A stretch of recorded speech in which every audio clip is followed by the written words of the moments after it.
is unwavering. We march forward to victory. Soldiers, today we stand united in the face of adversity. Our resolve will forge our victory.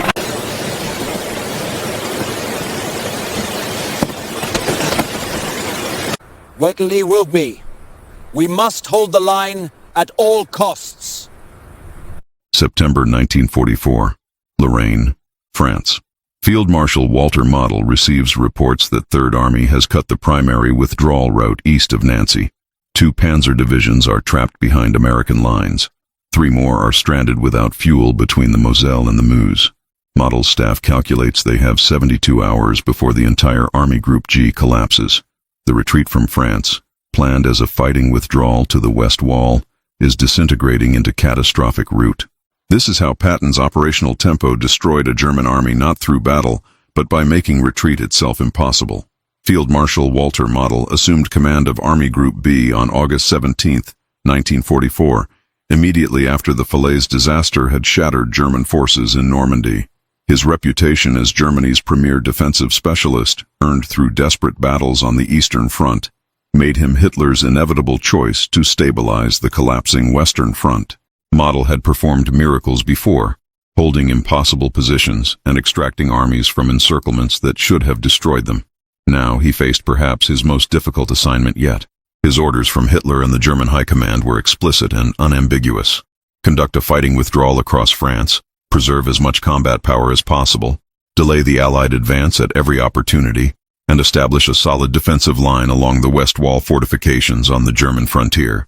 It was standard military doctrine for retrograde operations, the kind of mission Model had executed successfully multiple times in Russia against Soviet offensives. The plan itself was sound and based on proven principles. It relied on establishing sequential defensive positions across France.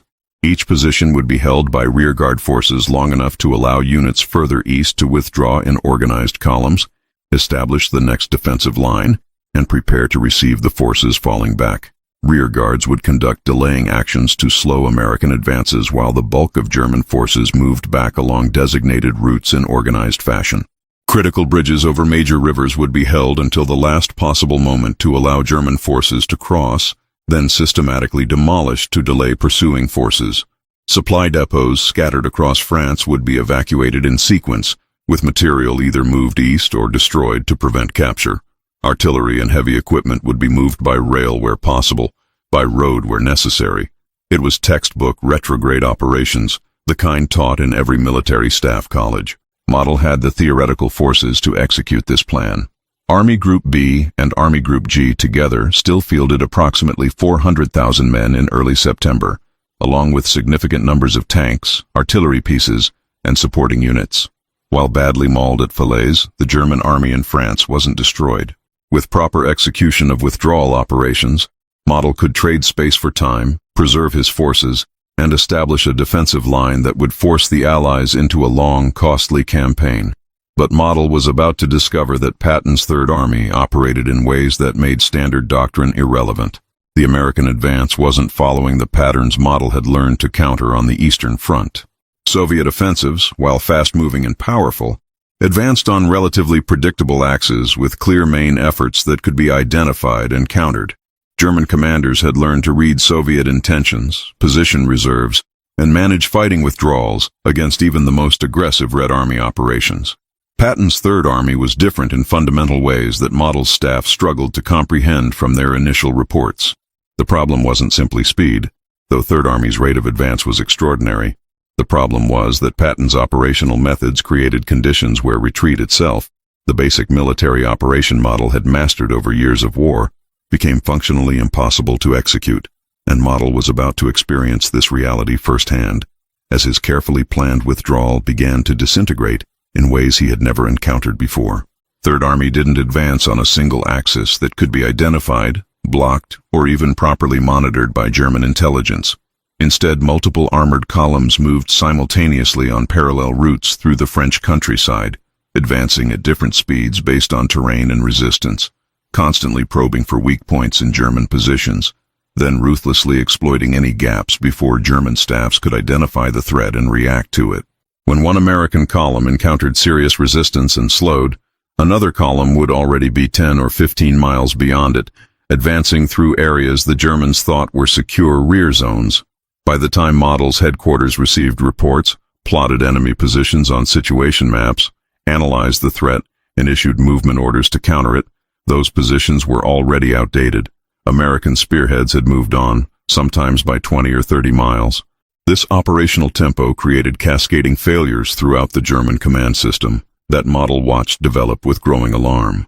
A panzer division would receive orders to execute a planned withdrawal from position A to position B along a designated route.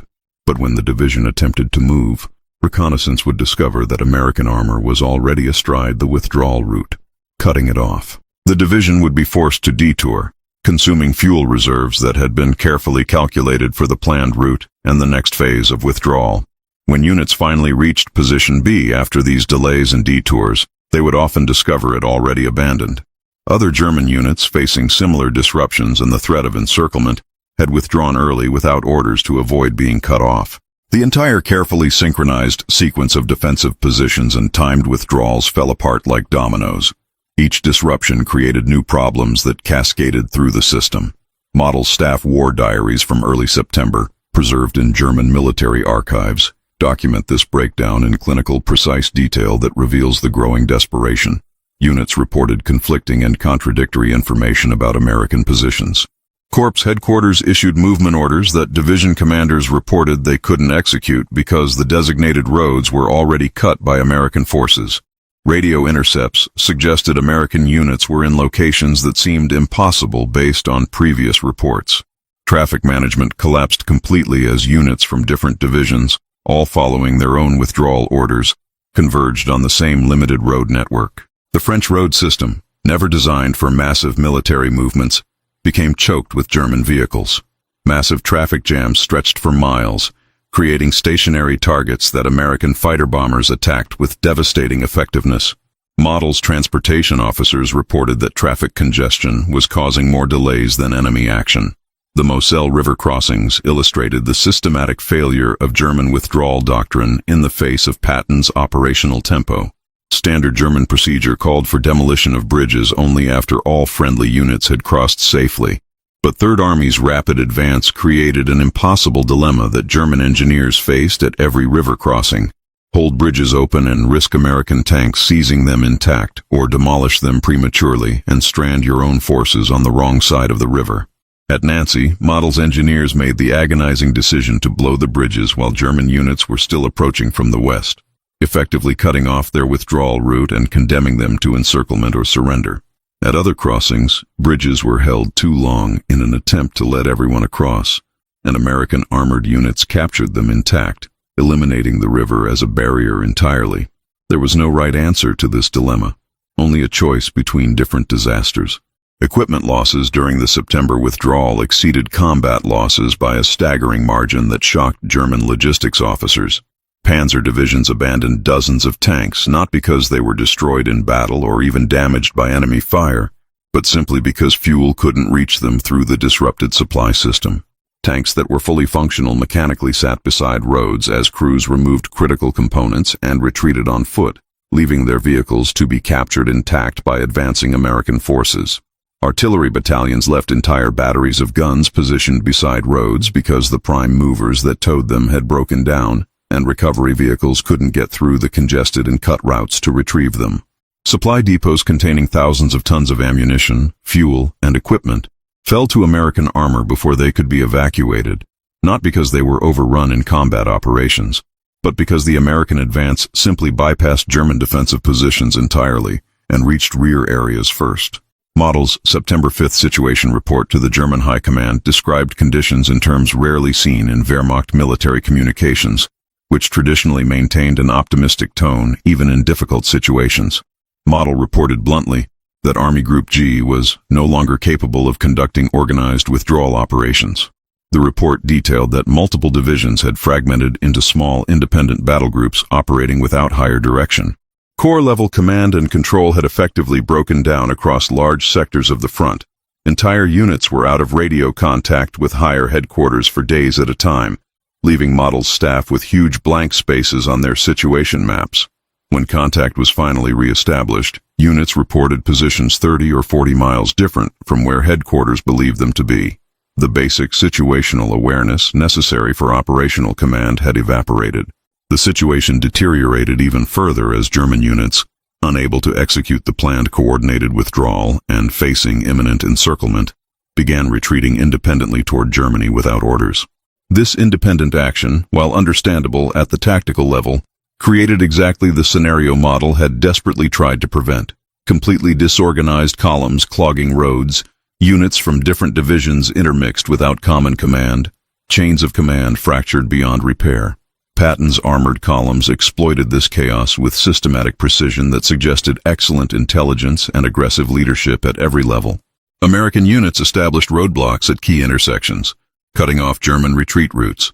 Tank destroyers positioned at river crossings interdicted German columns attempting to flee east. Infantry secured towns that controlled critical road junctions. German units found themselves forced into shrinking pockets where they faced a stark choice: surrender en masse or disperse into small groups and attempt to infiltrate back to German lines. By mid-September, Model had effectively lost operational control of the withdrawal, a situation unprecedented in his career. The West Wall fortifications along the German frontier, which were supposed to be manned by organized divisions withdrawing in planned sequence with their equipment intact, were instead being reached by scattered remnants arriving in complete disorder. Some sectors of the fortification line had no defenders at all when American forces reached them. Other sectors had fragments of troops from 6 or 7 different divisions intermixed with no unified command structure, no communications, and often no heavy weapons. The defensive line that Model was supposed to establish, the barrier that German strategic planning assumed would buy months to reorganize and refit the army, didn't exist in any meaningful military sense. What reached the German frontier wasn't an army capable of defense. It was a collection of exhausted survivors who had lost most of their equipment during a retreat that had turned into a rout. The human cost of the failed withdrawal manifested in numbers that told a devastating story. Model had begun September with approximately 400,000 men in Army Groups B and G combined. By the end of the month, when staff officers compiled reports and attempted to account for forces, effective combat strength was assessed at fewer than 120,000 organized troops. More than 280,000 men had been lost in a single month, and the nature of those losses revealed the true disaster. Battle casualties, soldiers killed or wounded in actual combat with American forces, accounted for perhaps 30,000 of the losses. The remainder represented a different kind of defeat. At least 150,000 German soldiers were taken prisoner during the chaotic withdrawal, captured not in dramatic last stands or after heroic defenses, but simply rounded up when their units disintegrated or became encircled during the retreat. These men hadn't been defeated in battle. They had been defeated by operational paralysis. Equipment losses were equally catastrophic and strategically more significant for Germany's ability to continue the war. Hundreds of tanks and assault guns were abandoned across France, most of them in functional condition. Entire artillery battalions left their guns beside roads. The panzer divisions that reached Germany arrived with a fraction of their authorized strength in heavy weapons. Infantry divisions lost their transport, their anti-tank guns, their supporting arms. Units that should have been capable of immediate defensive operations required weeks of refitting just to become minimally combat-ready. The Siegfried Line positions that were supposed to halt the Allied advance and provide Germany with a defensive barrier stood largely empty when American forces arrived in mid-September. Third Army reached the German frontier and found fortifications that were either completely unmanned or held by improvised units cobbled together from stragglers, without proper equipment, without complete command structures, and without the supporting arms necessary for effective defense. The defensive barrier that German strategic planning had assumed would buy months to reorganize the army and refit divisions didn't function as intended. American forces punched through sections of the West Wall relatively easily, not because the fortifications were weak, but because there weren't enough troops to man them properly, and the troops who were present lacked the organization and equipment to conduct effective defense. Model's post-action assessments and after-action reports, preserved in German military archives and studied extensively by military historians, identified the core operational problem with painful clarity. Wehrmacht doctrine at every level, from division to army group, Assumed time for decision-making and execution of orders. Intelligence would be gathered and analyzed. Orders would be issued to subordinate commands. Those commanders would develop detailed plans, and units would move in organized sequence according to those plans. This decision cycle, which had worked adequately against Soviet forces and in earlier campaigns, proved completely inadequate against Patton's operational tempo. By the time German staffs completed their planning cycle and issued orders, the operational situation had changed so completely that the orders were irrelevant. Units ordered to withdraw to Position B would find American forces already at Position C. Rearguards ordered to hold a river crossing would discover the crossing was already in American hands. The speed of American decision-making and execution was fundamentally faster than German defensive reaction time. It wasn't about individual tactical engagements where German units often fought effectively. It was about operational tempo at the Army and Corps level, where American commanders were making decisions and executing movements faster than German commanders could observe, orient, decide, and act. Model's armies were being defeated inside their own decision cycle. The collapse of the September withdrawal had consequences that extended far beyond the immediate territorial losses in France and into the final phase of the European War. The implications for German strategic planning were profound and ultimately fatal to Hitler's hopes of prolonging the war significantly. Every assumption about Germany's defensive capability in the West had been built on the premise that Model could conduct an organized withdrawal and establish a functioning defensive line. That premise had been completely invalidated. Hitler's entire plan for defending Germany relied on trading space for time in France, then conducting a prolonged defense from prepared positions along the German frontier that would force the Allies into costly frontal assaults. The Ardennes offensive, launched in December 1944 as Germany's last major counterattack in the West, was premised on Germany still having mobile reserves, operational flexibility, and divisions capable of sustained offensive operations. All three assumptions had been invalidated by the September collapse. The panzer divisions that fought in the Battle of the Bulge weren't the organized, well-equipped units that were supposed to withdraw intact from France.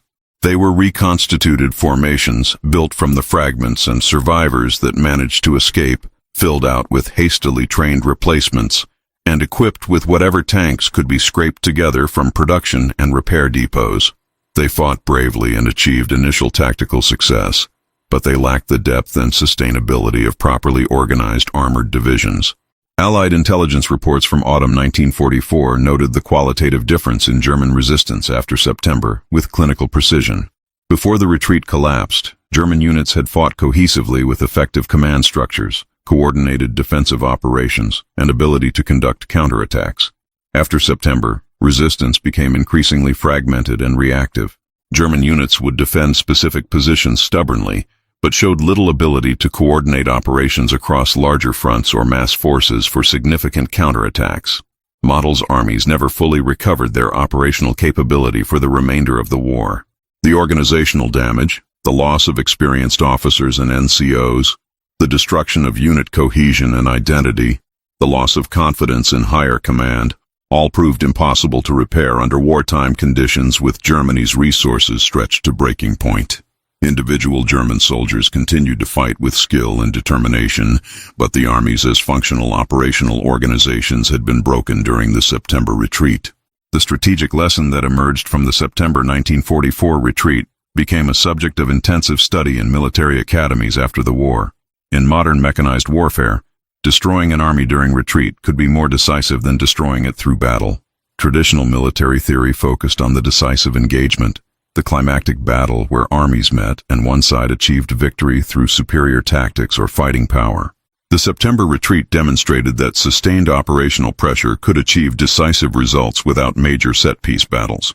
Patton hadn't defeated Model through superior tactics in individual engagements or through winning a climactic battle.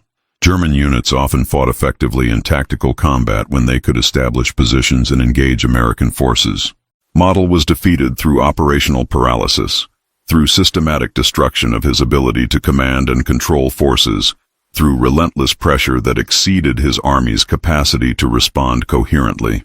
Model himself, regarded throughout the Wehrmacht as one of Germany's most capable operational commanders, found that competence and experience at the tactical and operational level couldn't overcome systemic paralysis when the tempo of operations exceeded the capacity of command structures to function effectively. You couldn't outthink an opponent who was acting faster than you could think. The retreat from France wasn't lost in dramatic battles or heroic last stands.